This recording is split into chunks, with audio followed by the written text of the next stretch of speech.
আসসালামু আলাইকুম। বিশেষজ্ঞরা বলছেন 70% রোগ হচ্ছে অসংক্রামক। এগুলোকে বলা হয় লাইফস্টাইল ডিজিজ। খাদ্যাভ্যাসের ব্যাপারে আমাদের সচেতন হওয়া প্রয়োজন। No drinking, no vaping, no smoking, no drugs.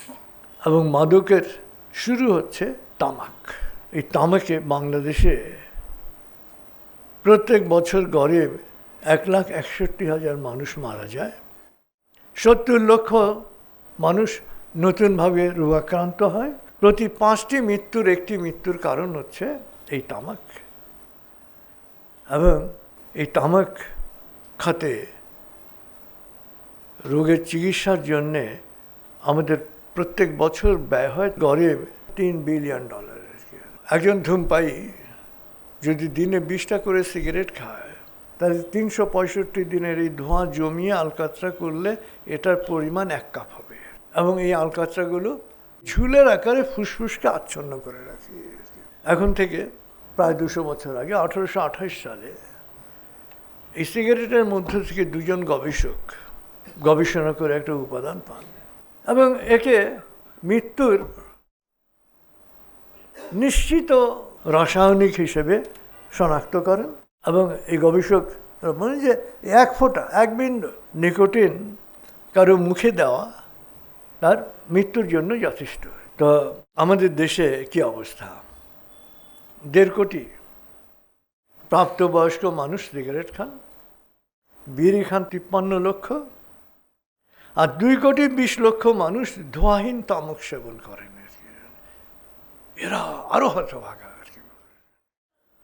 এরা মনে করে যে এটা হালাল। যারা ধার্মিক মানুষ, দৃশ্যমানভাবে ধর্মাচারে অভ্যস্ত, তাদেরও দেখি তামাক, সাদা, জর্দা, গুল এগুলো খেতে আর কি।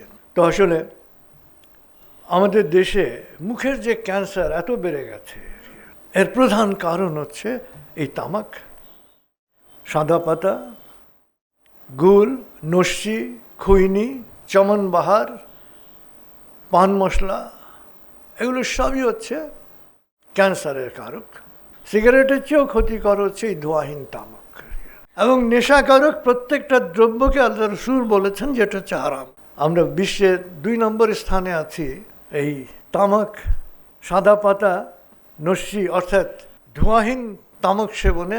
আমাদের অনেকেই জর্দা, কাঁচা সুপারি, চুন, পান মশলা এগুলো নিয়ে মুখের এপাশ ওপাশ, মানে 2 পাশে নাচি বলে তারা শান্তি পান না। আবার কেউ মুখের মধ্যে রেখে ঘুমিয়ে পড়েন। আসলে এই জিনিসগুলো মুখের ভেতরে ক্ষত এবং আলসার তৈরি করে। তো আমাদের দেশে জর্দাও, মানে হাকিমপুরি, শাহজাদি এবং রতন জর্দা সহ 22 ধরনের জর্দা আছে। এবং এগুলোতে হেভি কেমিক্যাল, লেড, ক্যাডমিয়াম এবং ক্রোমিয়াম, যেগুলো লিভার এবং মাড়ির গহ্বরের ক্যান্সারের কারণ হতে পারে। তাতে এই ক্ষতিকর অভ্যাস, এই আত্মহননকারী অভ্যাস, এই অভ্যাস থেকে বেরিয়ে আসা উচিত।